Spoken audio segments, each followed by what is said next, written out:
नमस्कार, कैसे हैं आप सभी लोग भाई? बढ़िया। तो आज हम लोग पानीपत के तृतीय युद्ध से अपनी क्लास को कंटिन्यू करते हैं और आज इंपॉर्टेंट पॉइंट्स पर डिस्कस करते हुए मराठा साम्राज्य को कंप्लीट करते हैं। तो कल तक हमारी जो आपकी चर्चा हुई थी उसमें हमने आपको बताया था कि पेशवा बालाजी बाजीराव के समय में पानीपत का तृतीय युद्ध हुआ। 14 जनवरी 1761 ईस्वी की बात है कि अफगान शासक अहमद शाह अब्दाली और मराठा साम्राज्य के पेशवाओं के साथ जो है एक जबरदस्त संघर्ष हुआ। कहा जाता है कि एक ऐसा रण था इतिहास में कि अगर इस युद्ध में मराठे विजयी हो गए होते तो संपूर्ण भारत उनकी शासन सत्ता के अधीन था। खैर, प्रश्न बनता है कि पानीपत के तृतीय युद्ध में किन किन लोगों ने पार्टिसिपेट किया या जो है पेशवाओं की तरफ से कौन था। तो यहां पर मैं आपको एक बात सुनिश्चित कर दूं कि उस समय पेशवा बालाजी बाजीराव थे, लेकिन इस युद्ध में पेशवा बालाजी बाजीराव के जो मतलब अल्पवयस्क पुत्र कह सकते हैं विश्वास राव, वह रण में गए थे और इनके चचेरे भाई सदाशिवराव भाऊ यह जो है रण में गए हुए थे।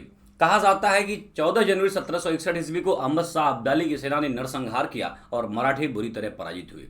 इस बात की सूचना एक व्यापारी के द्वारा जो है इन शब्दों में दी गई थी कि जब वह व्यापारी बालाजी बाजीराव के पास पहुंचता है और कहता है कि आपके दो मोती विलीन हो गए, यानी कि विश्वास राव और सदाशिवराव भाऊ दो मोती विलीन हो गए, सोने की मोहरें लुप्त हो गई तथा चांदी और तांबे की गणना नहीं की जा सकती। कितना जबरदस्त नरसंहार हुआ। कहा जाता है कि बालाजी बाजीराव इस खबर को सुन करके जो है आहत हुआ और एक जो है लंबी बीमारी में चला जाता है। और लंबी बीमारी का बहुत लंबा समय नहीं रहता है, कुछ ही समय में जो है यानी कुछ ही महीनों में बालाजी बाजीराव की मृत्यु हो जाती है। तो इस तरह से आप देखेंगे 1761 ईस्वी का जो युद्ध रहा है इसमें मराठे पराजित होते हैं और उसके बाद पतन की ओर उन्मुख होना शुरू हो जाता है। कहानी आगे बढ़ती है। आइए अब हम चलते हैं अगले पेशवा की तरफ। अगले पेशवा बनते हैं माधवराव प्रथम। कुछ महत्वपूर्ण बातों पर हम लोग परिचर्चा करते हुए क्लास कंप्लीट करेंगे। कल हमने अपने एक विद्यार्थी से बोला था कि पानीपत के तृतीय युद्ध के बारे में जरूर बताएं, तो सुनीता जी बहुत अच्छी स्टूडेंट हैं और मतलब काफ़ी हार्ड वर्क करती हैं, तो उन्होंने जो है इस बात को जो है बताया। तो हमारा कहने का मतलब है कि ऐसा नहीं है कि अब आप लोगों को नहीं करना है, बाकी की जो स्टूडेंट्स और भी क्लास करते हैं उनकी भी अपनी जिम्मेदारी बनती है थोड़ी मेहनत करने की। तो थोड़ा सा उसमें मेहनत करिए, क्योंकि ऐसे बैठे रहने से कुछ होगा नहीं। तो थोड़ा सा कभी भी कोई बात कही जाए तो इस बात को ध्यान देना होता है। तो बहुत बहुत धन्यवाद रिप्लाई करने के लिए हमारे विद्यार्थियों को जो भी रिप्लाई करते हैं, थैंक्स। चलिए, माधवराव प्रथम नेक्स्ट पेशवा माधवराव प्रथम। सबके बारे में कुछ न कुछ बातें महत्वपूर्ण। 1761 ईस्वी से लेकर के 1772 ईस्वी तक, ठीक है, ये पेशवा बने। कहा जाता है कि बालाजी बाजीराव की मृत्यु के बाद जो है माधवराव पेशवा बनते हैं। इनके बारे में पॉइंट आउट कर लीजिए पहले यहां पर। इन्होंने हैदराबाद के निजाम प्लस मैसूर के हैदर अली को कर देने के लिए बाध्य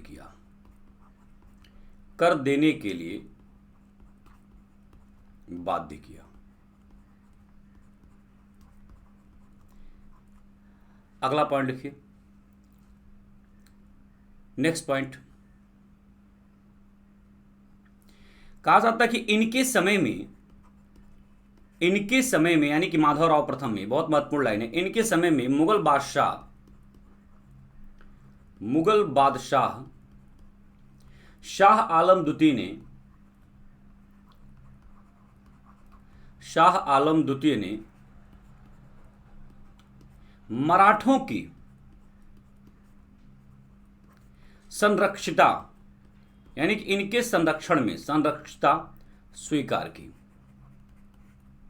तो जो इस लाइन को अभी हमने आपको बताया ये बहुत इंपॉर्टेंट है कि किस पेशवा के कार्यकाल के दौरान मुगल बादशाह शाह आलम द्वितीय ने मराठों की संरक्षिता स्वीकार की। तो माधवराव प्रथम, जिनका कार्यकाल 1761 ईस्वी से लेकर के 1772 ईस्वी तक था। तो इस लाइन को आपको विशेष रूप से ध्यान देना है।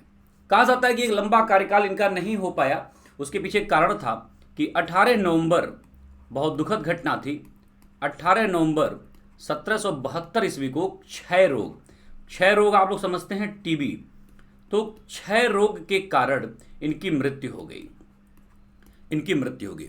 इस पर ग्रांड टफ एक विद्वान हैं, उन्होंने कहा कि माधवराव प्रथम की जो मृत्यु है वह पानीपत के युद्ध की पराजय से कहीं अधिक घातक सिद्ध होती है, क्योंकि इसके बाद का कोई भी पेशवा उस तरह से मजबूत नहीं हो पाएगा जो मराठों को एक बेहतर स्थिति में ले जा सके। तो इनकी मृत्यु पर यह स्टेटमेंट लिखिएगा कि उसकी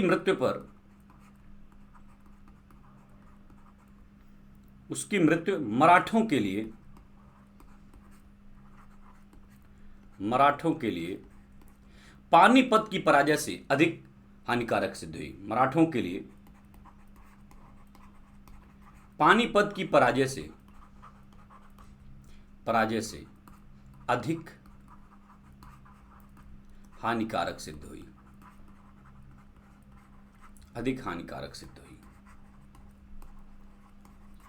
किसने कहा भाई? ग्रांड डफ ने। तो इनके बारे में ये लाइन कही जाती है जो कि बहुत ही महत्वपूर्ण है। आइए अब हम इसके बाद आगे चलते हैं और इसके बाद पेशवा कौन बनता है उससे रिलेटेड।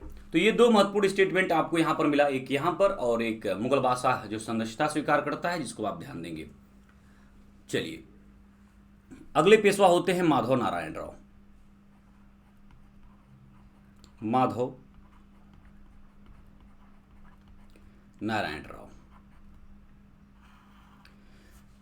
इनके टाइम पीरियड को लिखिए 1774। अब जो 2 सालों का गैप है उसमें आप यहां पर देखेंगे, ये जो 2 सालों का गैप आपको दिख रहा है 1772 का, ये पारिवारिक संघर्ष में बीता। ठीक है, क्योंकि यहां पर इनका छोटा भाई नारायण राव पेशवा बनता है, फिर रघुनाथ राव ने नारायण राव की हत्या कर दी। तो बहुत सारी इसमें बातें हैं जो आपके एग्जाम के लिए कोई जरूरत नहीं है, इसलिए आप यहां पर देखना है 1774 से 1795 ईस्वी। इनके बारे में 2-3 बातें। यह नारायण राव का पुत्र था। यह नारायण राव का पुत्र था। उतना महत्वपूर्ण नहीं है। दूसरी बातें, नाना फडणवीस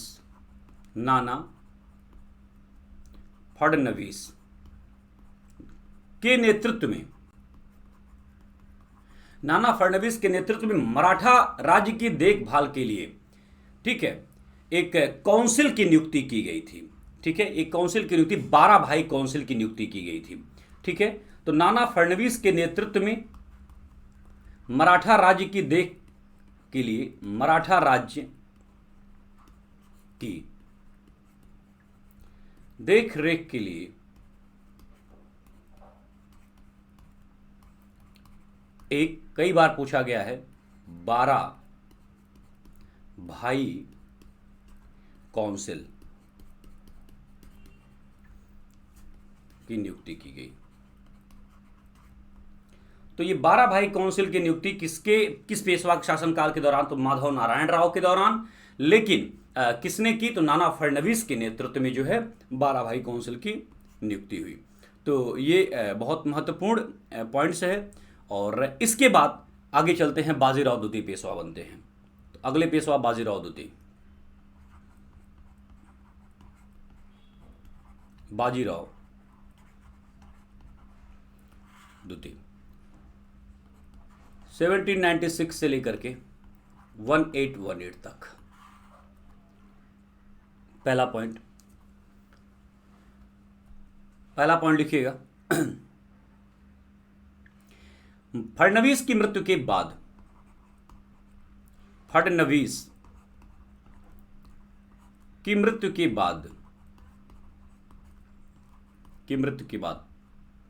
पेशवा जो शक्ति है वो बाजीराव द्वितीय के हाथों में आ गई, क्योंकि बीच में फडणवीस आ गए थे। पेशवा शक्ति बाजीराव द्वितीय के हाथों में।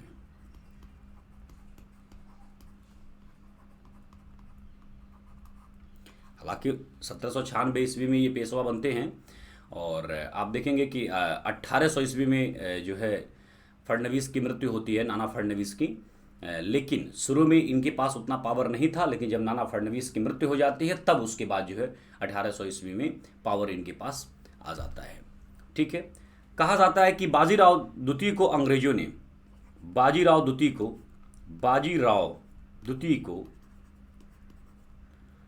को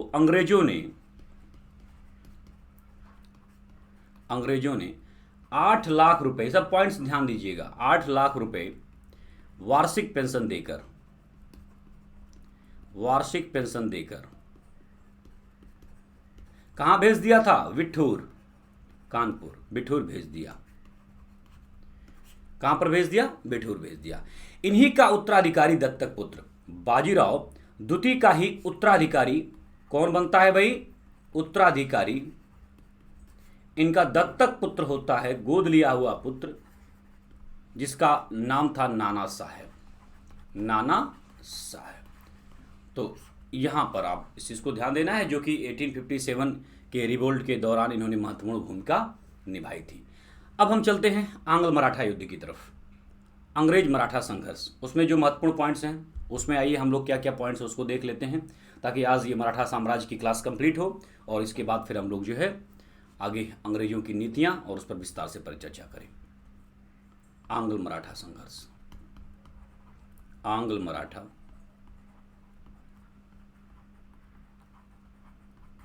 संघर्ष।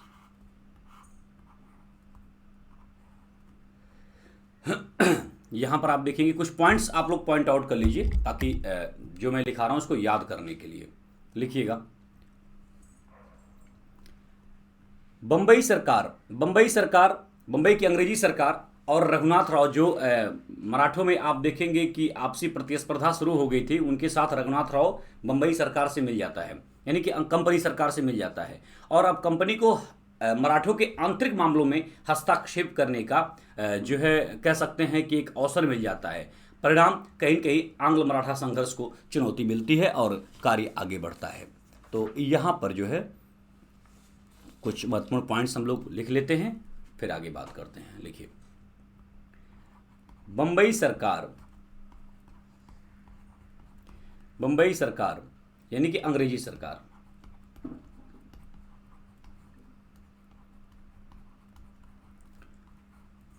सरकार का मराठों के आंतरिक मामलों में हस्तक्षेप, पहला पॉइंट। ठीक है।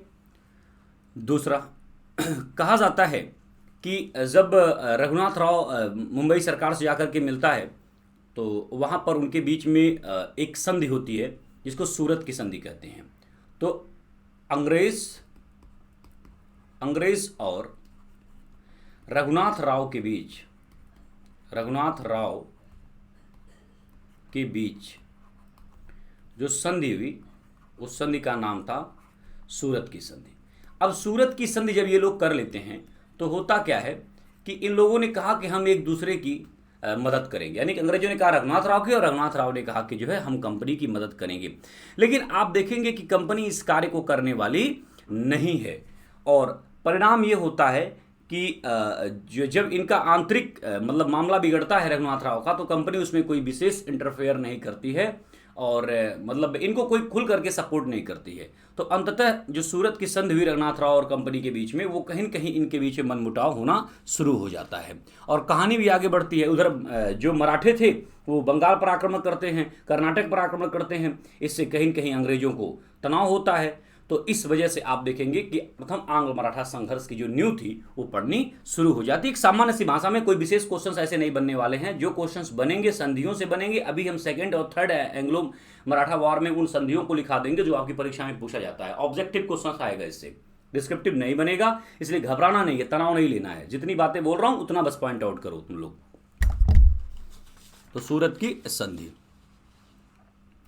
अब जब सूरत की संधि का उल्लंघन होगा तो आप यहां पर देखेंगे संघर्ष होगा। तो संघर्ष की कहानी बहुत लंबी है, लेकिन यहां पर सीधे आप जो है इनमें देखिए कि प्रथम आंग्ल मराठा युद्ध के दौरान आगे चल करके जब युद्ध होता है तो उसमें किसकी हार होती है, किसकी जीत होती है।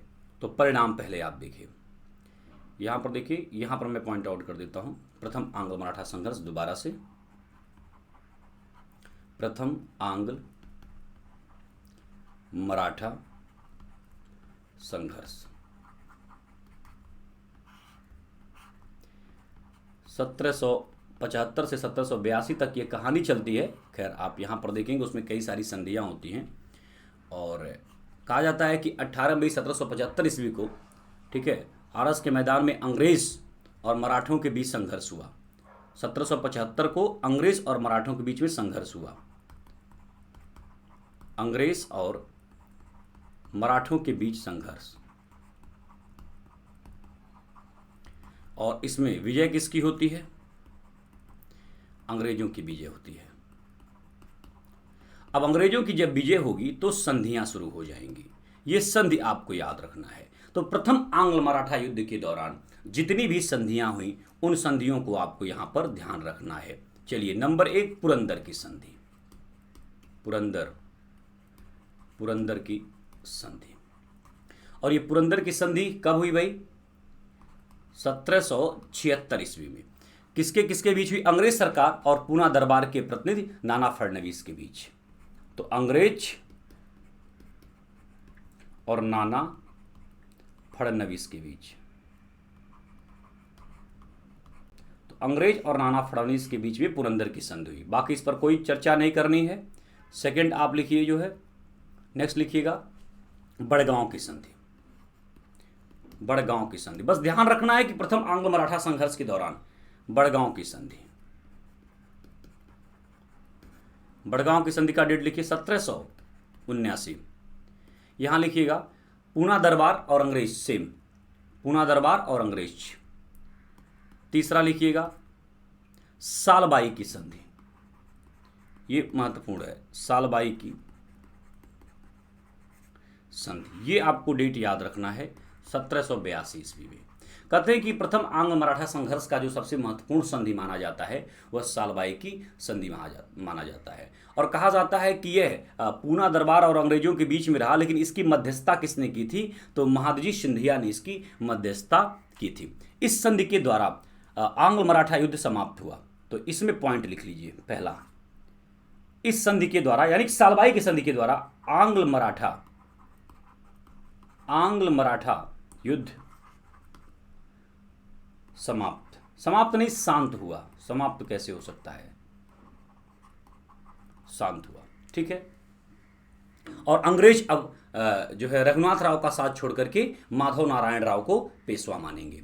तो दूसरा पॉइंट जो कि जरूरी नहीं है, बस आपको पहला पॉइंट ध्यान रखना है, लेकिन फिर भी लिख लीजिए कि अंग्रेज माधव नारायण राव को पेशवा मानेंगे। अंग्रेज माधव नारायण राव को पेशवा मानेंगे, ठीक है। अब आइए द्वितीय आंग्ल मराठा युद्ध पर पॉइंट आउट कर लेते हैं। द्वितीय आंग्ल, आज आपका मराठा संघर्ष समाप्त होगा, द्वितीय आंग्ल मराठा युद्ध। और इसमें बस आपको डेट याद रखना है और संधियां याद रखनी है, बाकी और कुछ जरूरत नहीं। इससे ज्यादा अगर आप ज्ञान को विस्तार देंगे तो फिर आप परेशान होंगे। ध्यान रखना है इस चीज को। 1803 से 1805 के मध्य जो है यह संघर्ष हुआ, ठीक है। और इसमें दो महत्वपूर्ण चीज है, दो अंग्रेज अधिकारियों ने इसमें युद्ध किया। और इसमें नंबर 1 आप देखेंगे बेलेजली एंट्री करता है और बेलेजली के अधीन अंग्रेजी सेना युद्ध करेगी। और दूसरा जो है जनरल लेक के अधीन। तो बेलेजली के अधीन जो अंग्रेजी सेना युद्ध करेगी उसमें सिंधिया और वेलेस्ली की संयुक्त सेना को पराजित करेगी। किसको? तो वेलेजली की सेना ने सिंधिया व भोसले की संयुक्त सेना को पराजित किया, संयुक्त सेना को पराजित किया। दूसरा जनरल लेक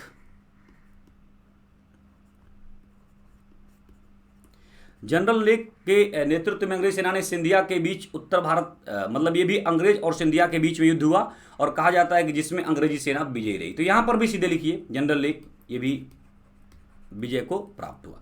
अब अंग्रेज यहां पर पूरे मजबूत दिखते हैं और परिणाम होगा संधि। तो आपको संधि याद रखना है, ध्यान रखना कि द्वितीय आंग्ल मराठा युद्ध में अंग्रेज विजयी हुए, लेकिन संधियां कौन कौन सी हुई थी उसको देख लीजिए। तो एक हुआ देवगांव की संधि, देवगांव की संधि, देवगांव की संधि, और यह 1803 ईस्वी में हुआ था। ठीक है, किसके किसके बीच हुआ? तो रघुजी भोसले, रघुजी भोसले और अंग्रेज के बीच, यानी कि अंग्रेजों के बीच। और दूसरा आप देखिएगा सुरजी अर्जुन गांव की संधि, देवगांव हो गया, दूसरा सुरजी अर्जुन गांव, सुरजी अर्जुन गांव की संधि। तो सुरजी अर्जुन गांव की संधि ये भी 1803 ईस्वी को हुआ, और इसमें आप देखेंगे जो है कि सिंधिया एवं अंग्रेजों के मध्य रहा, और जो है और ये डेट 1803 ईस्वी 30 दिसंबर। तो सिंधिया और अंग्रेजों के मध्य, भोसले के मध्य था इससे पहले, या सिंधिया और अंग्रेजों के मध्य, सिंधिया और अंग्रेजों के मध्य। मैं फिर कह रहा हूं कि बहुत ज़्यादा इसको लेकर के इन घटनाओं को तनाव में नहीं रहना है, सिर्फ आपको युद्ध और उसके जो है संधियों को याद रखना है, उससे ज़्यादा आपको कुछ नहीं करना है, उससे ज़्यादा बिल्कुल नहीं करना है। अब आप आइए तृतीय मराठा युद्ध में। तृतीय मराठा युद्ध, तृतीय आंग्ल मराठा युद्ध।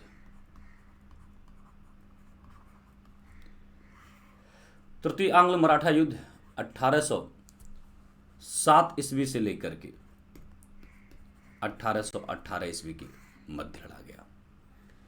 इसमें कौन कौन सी संधि, क्या क्या कुछ महत्वपूर्ण बातें हैं उसको एक बार आप देख लीजिए। यह युद्ध पेशवा एवं अंग्रेजों के मध्य हुआ, ठीक है, जिसमें अंग्रेजों की विजय हुई। पहली लाइन, यह युद्ध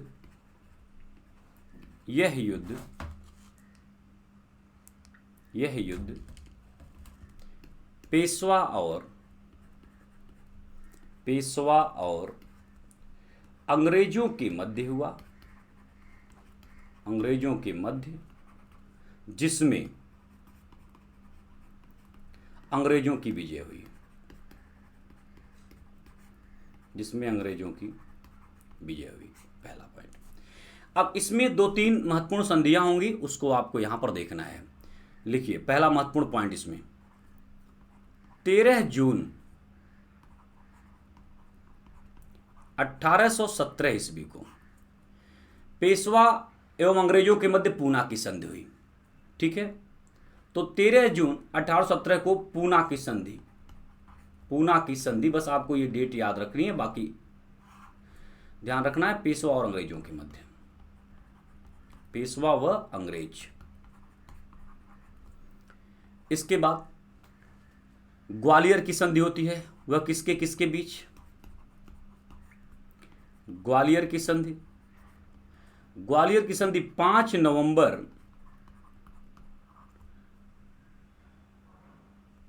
1817 ईस्वी को, और इसको लिखिएगा दौलत राव सिंधिया एवं अंग्रेज, दौलत राव सिंधिया एवं अंग्रेज के मध्य। नेक्स्ट पॉइंट आप लिखिए, नागपुर के भोसले एवं अंग्रेजों के मध्य कौन सी संधि हुई थी? सहायक संधि हुई थी। तो 27 मई 1816 को ही नागपुर के साथ सहायक संधि, सहायक संधि, जितने भी मराठा साम्राज्य के अंतर्गत क्षेत्र थे सबके साथ लगभग अंग्रेजों ने संधि किया। इसके बाद आप देखेंगे मंदसौर की संधि होलकर के साथ किया, मंदसौर की संधि होलकर के साथ। तो 6 जनवरी 1818 को मंदसौर की संधि, मंदसौर की संधि किसके साथ? होलकर के साथ, होलकर के साथ अंग्रेजों ने की। इसके अलावा एक दो पॉइंट और है, लिख लीजिए।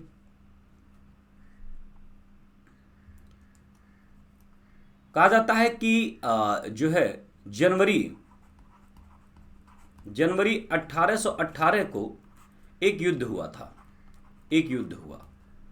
और कहा जाता है कि जो कि पेशवा और अंग्रेजों के मध्य हुआ, पेशवा और अंग्रेजों के मध्य, पेशवा व अंग्रेजों के मध्य, अंग्रेजों के मध्य। और इसमें पुनः पेशवा पराजित हुए, पुनः पेशवा क्या हुए, पराजित हुए। और यहाँ पर आप देखेंगे कि जब पेशवा पराजित हुए तो इसके बाद पेशवाओं का लगभग इतिहास ही समाप्त हो जाएगा। और कहा जाता है कि पेशवा बाजीराव द्वितीय ने 1818 में आत्मसमर्पण कर दिया जॉन मेलकम के हाथों। तो इस तरह से पेशवा ने, अभी तक संधि हो रही थी लेकिन अब समर्पण, इस तरह से पेशवा बाजीराव द्वितीय ने अंग्रेजों के सामने आत्मसमर्पण कर दिया, आत्मसमर्पण कर दिया। और कहते हैं कि मराठा साम्राज्य के अंतिम छत्रपति कौन थे। अगर उसके बाद देखिए, पेशवा तो अंतिम नाना साहब आएंगे जिनको बिठूर भेज दिया गया था। तो यहां पर नोट लिख लीजिएगा कि अंतिम छत्रपति, तो अंतिम छत्रपति लिखिएगा जो है शाहजी अप्पा साहब, शाहजी अप्पा साहब।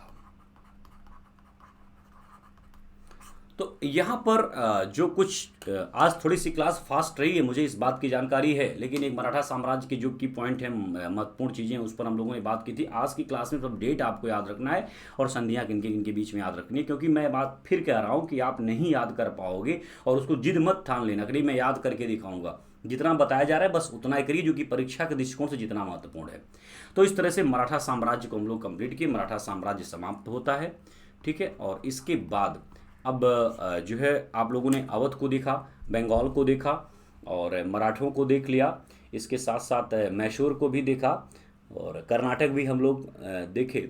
और लेकिन अभी कुछ और छोटे छोटे टॉपिक हैं, जैसे राजपूतों का थोड़ा सा इतिहास है जिसके बारे में आपसे बात करनी है इस समय, और जाटों का इतिहास है, उसके बारे में बात कर लेते हैं। और उसके बाद ये दोनों टॉपिक कल ख़त्म हो जाएंगे और फिर हम लोग जो है ब्रिटिश ईस्ट इंडिया कंपनी का जो इकोनॉमिक प्रभाव है और किस तरह से किस पॉलिसी के अंतर्गत राज्यों को अपने नियंत्रण में लेगी, उन सब पर जो अब हम डिटेल विस्तार से पर चर्चा करेंगे। बस थोड़ी सी मेहनत आपको करनी है। मैं आपको बता दूं कि 1857 के रिवोल्ट तक का जो इतिहास है, तो 1857 के रिवोल्ट तक का जो इतिहास थोड़ा सा कॉम्प्लिकेटेड है, उतना इंटरेस्ट नहीं आ पाएगा उसमें, जो इंटरेस्टेड टॉपिक नहीं है। लेकिन 1857 के बाद जब हम लोग जो है आगे बढ़ेंगे और ऑर्गेनाइजेशन देखेंगे, फिर इसके बाद अन्य राष्ट्रीय आंदोलन में महत्वपूर्ण घटनाओं को देखेंगे, फिर वो एकदम ज़बरदस्त तरीके से। इसलिए बने रहिए, घबराइए नहीं, धीरे धीरे हम लगातार मेहनत कर रहे हैं आपके साथ। आपको यकीन नहीं होगा, एक लंबा बैच अपना चल गया, हालांकि 1.5 से 2 घंटे की क्लास, लेकिन एप्लीकेशन पर उतनी क्लासेस आप कर नहीं पाएंगे क्योंकि अब कई सारी समस्याएं होती है, जो है नेट पैक आपका समाप्त हो जाता है, सारी बातें।